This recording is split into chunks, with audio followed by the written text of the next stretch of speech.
Indian oil मेरा client है, तो आसाम में उनकी एक फैसिलिटी है बहुत बड़ी। तो मैं जब इंडिया आता हूँ तो तकरीबन साल में एक बारी में वहाँ भेजते थे मुझे उनकी लीडरशिप प्रोग्राम के लिए। प्रोग्राम खत्म करके एक बारी मैं एयरपोर्ट जा रहा था, 1 घंटे का फासला है। मैं पीछे बैठा था, आगे मेरा असिस्टेंट बैठा था, तो मैं किताब पढ़ रहा था। तो साहब अचानक ड्राइवर ने जोर से ब्रेक लगाया, तो मेरी किताब छूट के आगे चली, गिर गई। मेरा असिस्टेंट थोड़ा सा आगे जाके उसको झटका लगा। तो मैंने उसको पूछा कि भैया क्या हो गया? कहता है साहब बिल्ली रास्ता काट गई। तो मैंने कहा भाई अब क्या होगा? कहता है साहब अब गाड़ी रोक देते हैं, इसलिए कि अब जाएंगे अगर तो अब शगुन होता है, नुकसान हो जाएगा। मैंने बोला भैया मेरी फ्लाइट मिस हो जाएगी तो पक्का नुकसान हो जाएगा। तो मैंने उससे पूछा कि भैया एक बात बताओ, गाड़ी कब तक रोकोगे? कहता है जब तक कोई दूसरा ना निकल जाए। तो मैंने कहा भाई फिर उसका नुकसान हो जाएगा? बोले उसकी प्रॉब्लम, कोई दिक्कत नहीं, दैट्स हिज प्रॉब्लम। तो मैंने उससे एक बात पूछी, भैया एक बात बताओ, मान लीजिए आप 15 गज पहले होते और बिल्ली निकल चुकी होती, और अगर आपने बिल्ली को ना देखा होता तो आप ही चले जाते, तो उस हालत में आप ही की गाड़ी पहली होती, तो फिर क्या होता? साहब इसको कोई सोचने की जरूरत नहीं पड़ी, एज इफ इसने बहुत रिसर्च किया है बिल्ली पर। 1 मिनट में कहता है साहब उस हालत में बिल्ली की पावर कम हो जाती है साहब। देखिए साहब how well educated they are. मैं साहब अंधविश्वास की आपसे बात कर रहा हूं। गुरु नानक की एक बहुत पुरानी कहावत मशहूर है। एक बारी वो हरिद्वार गए और उन्होंने देखा कि लोग जल चढ़ा रहे हैं वहां पर। तो बोले क्या, कहां भेज रहे हो भाई? बोले हमारे पूर्वज प्यासे हैं, वहां पर प्यास लगी है तो उनको पानी दे रहे हैं। बोले पहुंच जाएगा? बोले बिल्कुल।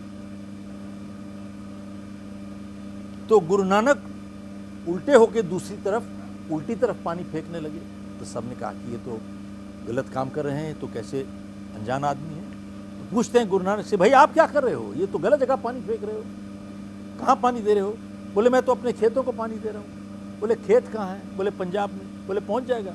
बोले आपका वहाँ पहुँचेगा तो मेरा खेतों में क्यों नहीं पहुँचेगा? साहब आप देखें गुरु नानक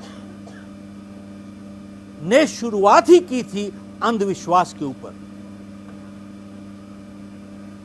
पूरी सिक्खी टिकी हुई है इसी पे। आप देखें सरदार परिवारों में ना कोई पत्रियां मिलाते हैं, ना कोई मंगलिक होता है। हर शादी संडे को होती है, कोई मुहूर्त नहीं निकलता। संडे को सूट नहीं करता, सैटरडे को कर देते हैं। सैटरडे को सूट नहीं करता, फ्राइडे को कर देते हैं। बढ़िया चल रहा है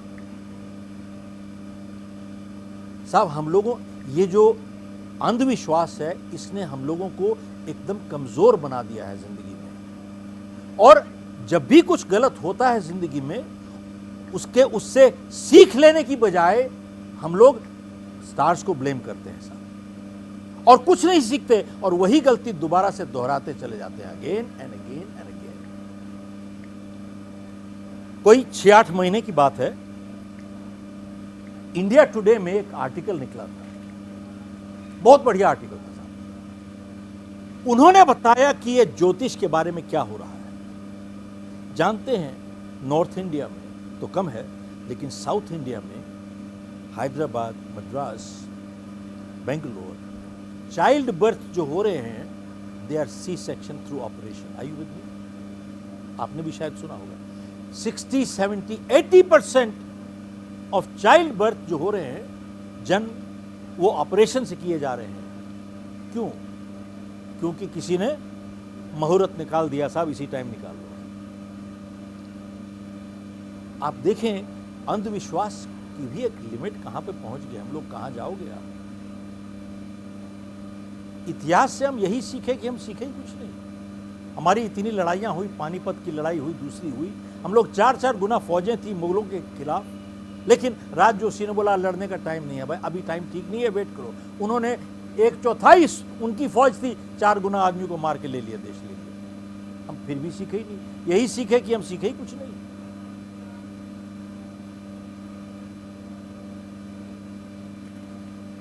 बात यह है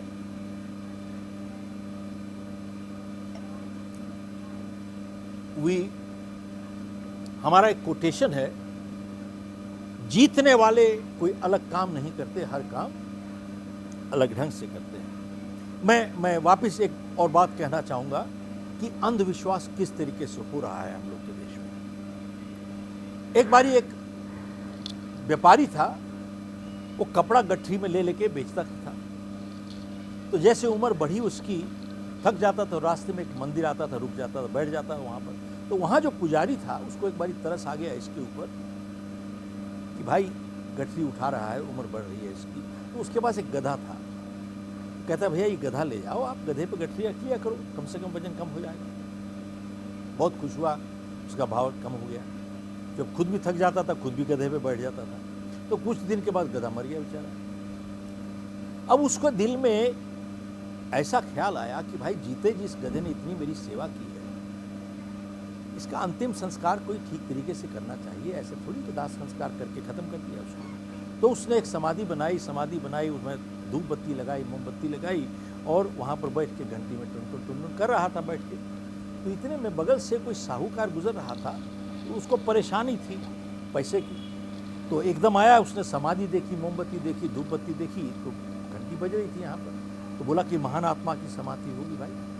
तो उसने को मन्नत मांग ली, मन्नत पूरी होगी बाय मिस्टेक। अब एकदम जब पूरी हो गई तो एकदम भाग के गया गांव में, सबको इकट्ठा करके लेके आ गया। अरे तुम लोग तो टाइम खराब कर रहे हो, महान आत्मा की समाधि, आओ आओ आओ आओ, इधर ले चलते हैं महान आत्मा की। दे सब सारा गांव साहब वहां पर पैसे ले लेके, और पहुंच गया, पैसे लेके दे दनादन पैसे फेंकने शुरू कर दिए।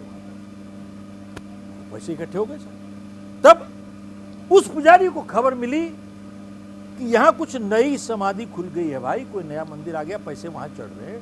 तो कहते जाके देखूं तो गया वहां पे, तो देखा ये बैठा था।